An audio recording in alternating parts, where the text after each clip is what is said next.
મોન્સૂનની અપડેટ સાથે તો મહારાષ્ટ્રમાં વરસાદ હવે રાહતને બદલે એક મોટી આફત બની ગયો છે। ખાસ કરીને મુંબઈ અને તેની આસપાસના વિસ્તારો કુદરતના ડબલ એટેકનો સામનો કરી રહ્યા છે।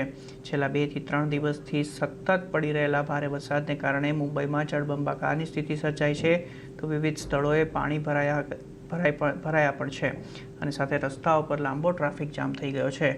મુશળધાર વરસાદને કારણે સામાન્ય જનજીવન ખોરવાઈ ગયું છે, જ્યારે ભૂસ્ખલનને કારણે રોડ અને રેલ વ્યવહાર બંને ઠપ થઈ ગયા છે। મુંબઈ પુણે એક્સપ્રેસવે પર ખંડાલા એક્ઝિટ નજીક પર્વતનો એક મોટો ભાગ ધરાશાયી થતાં હાઈવે બંધ કરવો પડ્યો છે, તો આ દરમિયાન ખંડાલામાં રેલવે ટ્રેક નજીક ભૂસ્ખલન થવાથી કાટમાળ અને વિશાળ ખડકો ટ્રેક પણ આવી ગયો છે, જેના કારણે અનેક ટ્રેનોની અવરજવર ખોરવાઈ ગઈ છે। પુણેની સ્થિતિ પણ ચિંતાજનક છે, તો આ તરફ પાલઘરમાં ભારે વરસાદને કારણે રેલવેના પાટા પાણીમાં ડૂબી ગયા છે અને નાલાસોપારામાં રસ્તાઓ પર ભરાયેલા પાણીને લીધે રસ્તો પર નદી વહેતા પણ જોવા મળી છે। ભારે વરસાદ અને તેજ પવનને કારણે વિવિધ સ્થળોએ વૃક્ષો પર ધરાશાયી થયા છે। તો ભારે વરસાદને કારણે મુંબઈ પુણે એક્સપ્રેસવે પર ભૂસ્ખલન થયું છે, જેના પરિણામે તેને સંપૂર્ણપણે બંધ કરી દેવામાં આવ્યો છે। સમાચાર છે કે આ ભૂસ્ખલન પુણેથી મુંબઈ તરફ જતી લેનમાં ખંડાલા એક્ઝિટ નજીક થયું છે, ત્યારે પર્વતનો એક મોટો હિસ્સો ધરાશાયી થતાં મુંબઈ તરફ જતી લેન સંપૂર્ણપણે બંધ થઈ ગઈ છે। આના કારણે એક્સપ્રેસવે પર ટ્રાફિક જામ સર્જાયો છે અને મુંબઈ તરફ જતા વાહનો તથા ટ્રકોની લાંબી કતારો જોવા મળી છે। આ દરમિયાન વહીવટીતંત્ર રસ્તો સંપૂર્ણપણે ખુલ્લો કરવા માટે કામ કરી રહ્યું છે અને લોકોને મુંબઈ પુણે એક્સપ્રેસવેનો ઉપયોગ ન કરવાનું પણ સલાહ આપવામાં આવી છે। મુંબઈ પુણે એક્સપ્રેસવે બંધ થવાની સાથે જ ત્યારે ભારે વરસાદને કારણે પાણી પણ ભરાઈ ગયા છે, જેના કારણે મુસાફરીની મુશ્કેલીઓ પણ વધી ગઈ છે।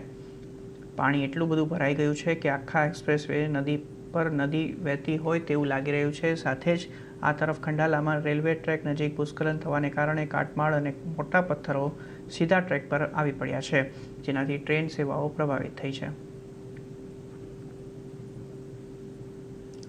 તો આ દરમિયાન સતત વરસાદને કારણે મુંબઈમાં જનજીવનની ગતિ ધીમી પડી ગઈ છે। પાણી ભરાઈ જવાને કારણે અંધેરી સબવે બંધ કરવો પડ્યો છે અને પરિસ્થિતિ એવી ઊભી થઈ છે કે આસપાસના વિસ્તારોમાં પાણી ભરાઈ ગયા છે અને ઘરો તથા દુકાનોમાં પાણી ઘૂસી ગયા છે। તો આ તરફ મહારાષ્ટ્રના પાલઘરમાં સતત પડી રહેલા વરસાદને કારણે શહેરની ગતિ થંભી ગઈ છે। ભારે વરસાદને લીધે પાલઘર રેલવે સ્ટેશનના પાટા પાણીમાં ડૂબી ગયા છે, જેના કારણે ટ્રેનોની ગતિ ધીમી પડી ગઈ છે। વરસાદને કારણે સ્થાનિક અને લાંબા અંતરની ઘણી ટ્રેનોને અસર થઈ છે। રેલવે તંત્ર પરિસ્થિતિને સામાન્ય બનાવવાનો પ્રયાસ પણ કરી રહ્યું હોવાથી મુસાફરોએ કલાકો સુધી વિલંબનો સામનો કરવો પડી રહ્યો છે। આ તરફ નાલાસોપારામાં પણ સ્થિતિ આવી જ છે, જ્યાં રસ્તાઓ પાણીમાં ડૂબી ગયા છે। આ વિસ્તારમાંથી સામે આવતી તસવીરોમાં રસ્તાઓને ઓળખવા પણ મુશ્કેલ બની ગયા છે। મુખ્ય માર્ગો પર પાણી ભરાઈ જવાના કારણે નદીમાં પરિવર્તિત થઈ ચૂક્યા છે। बिहार को रेड अलर्ट जारी कर दिया है। यहाँ पे मैं अभी नालासोपारा के पूर्व इलाके में, यहाँ पे गाला नगर है, शिरडी नगर है, यहाँ पे सब जगह पानी भरा है।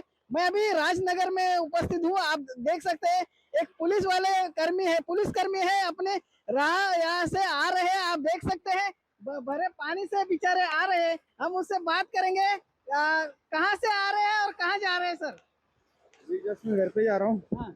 मैं अभी आया हूँ, मैं वैसे यहाँ से नालासोपारा स्टेशन से पूरा पानी भरा है। आप कहाँ पे ड्यूटी पे हैं?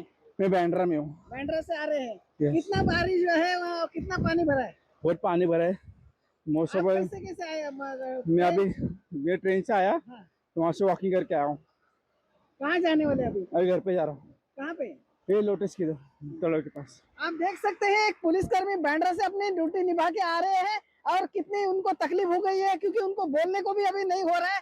कितनी परेशानी हो गई है, क्या कहेंगे इस बारे में? अभी देख सकते हैं यहाँ से स्टेशन तक में पूरी पानी भरी हुई है।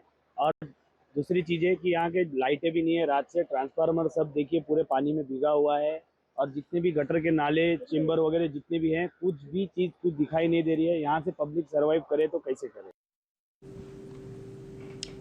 તો આ સાથે મુંબઈ ડિવિઝનમાં પાણી ભરાઈ જવાના કારણે મુસાફરોની સુવિધા માટે અમુક ટ્રેનોને ટૂંકા ગાળા માટે અને પલટ ફરાવી દેવામાં આવી છે। આ ટ્રેનોમાં અમદાવાદથી મુંબઈ આવતી વંદે ભારતની વાપી ખાતે યાત્રા સમાપ્ત કરવામાં આવી છે, તો અમદાવાદથી મુંબઈ આવતી તેજસ એક્સપ્રેસની યાત્રા બિલીમોરા ખાતે સમાપ્ત કરવામાં આવી છે। ભુજ દાદર સુપરફાસ્ટ એક્સપ્રેસને સુરત ખાતે ટૂંકાવી દેવામાં આવી છે. આ સાથે વલસાડ અને વિરાર પેસેન્જર ટ્રેન રદ કરી દેવામાં આવી છે. વિરાર સુરત એક્સપ્રેસને પણ રદ કરી દેવામાં આવી છે. અમદાવાદ બોરીવલી એક્સપ્રેસની યાત્રા વલસાડ ખાતે સમાપ્ત કરવામાં આવી છે અને આ સાથે બોરીવલી નંદુરબાર એક્સપ્રેસની યાત્રા વલસાડ ખાતે સમાપ્ત કરવામાં આવી છે. હિસાર શ્રી ગંગાનગર એક્સપ્રેસને દહાણુ રોડ પર ટૂંકાવી દેવામાં આવી છે અને આ ટ્રેન હવે વાપીથી શ્રી ગંગાનગર હિસાર એક્સપ્રેસ તરીકે પરત ફરશે અને Azamgarh Bandra terminal express train જે અગાઉ સંજાણ ખાતે ટૂંકાવી દેવામાં આવી હતી તે હવે બાંદ્રા ટર્મિનસ સુધી દોડશે.